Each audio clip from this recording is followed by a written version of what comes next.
ప్రభుత్వ ఉత్తర్వుల ప్రకారం కొన్నేళ్లుగా మూతపడి ఉన్న Mahalakshmi agro product private limited కంపెనీని ఆక్షన్ మొదలు పెట్టబోతున్నాం.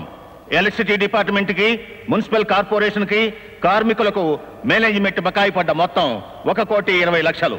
కాబట్టి ఈ వేలంపాటను 1,20,00,000తో మొదలు పెడుతున్నాం. సర్కారు వారి పాట 1,20,00,000. 1,50,00,000. 1,70,00,000. 2.5 కోట్లు. కోట్లింగం గారి పాట 2.5 కోట్లు ఒకటోసారి. కోట్లింగం గారి పాట 2.5 కోట్లు రెండోసారి. कोई फायदा नहीं ढाई करो. కోట్లింగం గారి పాట 2.5. రా ఫ్రెండ్ రా. ఇప్పటిదాకా నువ్వు రాపోయేసరికి పాట నా పేరుని పాడేస్తున్నా. నీ పేరు మీద పాడడం దానికి మన కంపెనీ పేరు మీద పాడొచ్చుగా. నీ నా అనుకునే మనిషికి మన అనే మనసు ఉండాలిగా డాడీ. స్నేహానికి లొంగిపోయి నువ్వు వాడిని పార్ట్నర్ గా చేర్చుకుంటే స్వార్థానికి అప్పుడు పోయి వాడు నీకు పాడిగట్టాలని చూశాడు.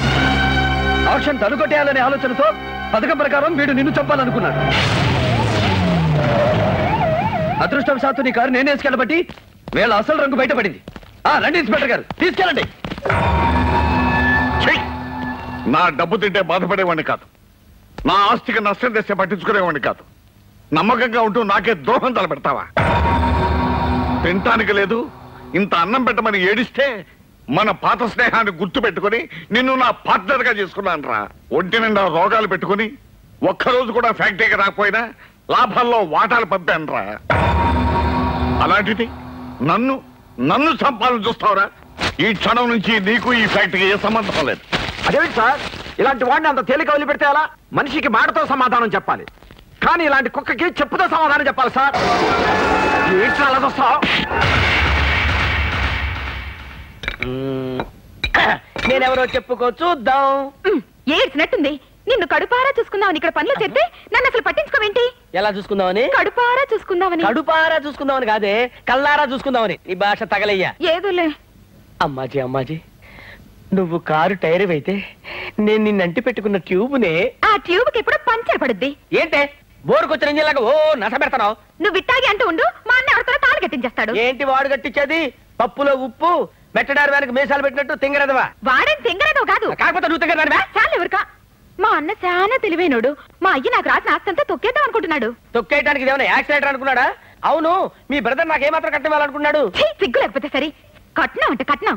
నన్ను చేసుకున్నాడు, ఎదురు కట్నం ఇవ్వాలని మా అన్న రూల్ ఎట్టాడు తెలుసా? ఏంటి, నిన్ను చేసుకోవడానికి ఎదురు కట్నం ఇవ్వాలా?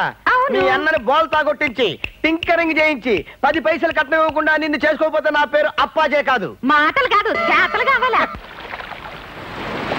రోగాల పొట్టు ఎక్కడున్నాడో ఏమో. అయ్యగారు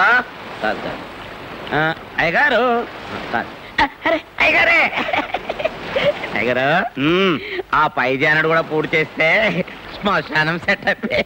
నోటికొచ్చినట్టు కుయిపోక. ఇది రక్తపోటు తగ్గడానికి రా. ఏం ఫోటోనండి, మా పేదోళ్ళు ఇంత తినటానికి ఎన్నో అవస్థలు పడతారు, మీ పెద్దోళ్ళు ఏమో తిన్న జరగటానికి ఇన్ని పాటలు పడతారు.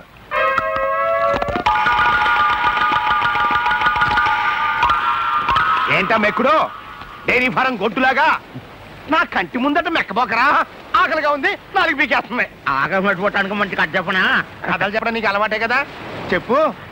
మరే అనగనగనగనగా ఒక ఊళ్ళో బాగా డబ్బున్న మారాదు ఒక ఆయన ఉన్నాడు.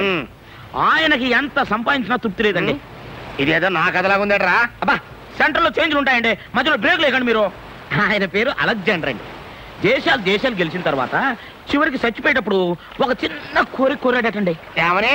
నేను చచ్చిపోయిన తర్వాత నన్ను పాతి పెట్టేటప్పుడు నా చేతుల్లో బయటికి పెట్టి పాతి పెట్టమన్నాడటండి. దేనికి? ప్రపంచాన్ని జయించిన అలెగ్జాండర్ పోతూ వట్టి చేతులతోనే పోయాడని జనానికి తెలియడానికి. అవును రే, ఈ కథ నాకెందుకు చెబుతున్నట్టు?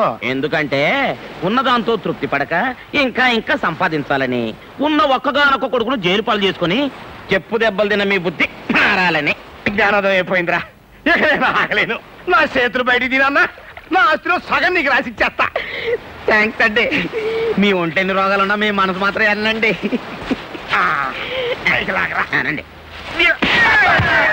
ఎందుకంటే కొట్టారు? నాకు ఎంత స్టోరీ చెప్పి ఆస్తిలో సగం ఇస్తాననగానే అంటే మీద పడతావా కుక్కలాగా? చెప్పు దెబ్బలు తిని ఉప్పు చేపల పడి ఉంటాను అనుకున్నావా? చూస్తా ఉండరా, ఈ గోతులో ఉండే వాళ్ళకి గోతులు తవ్వుతా.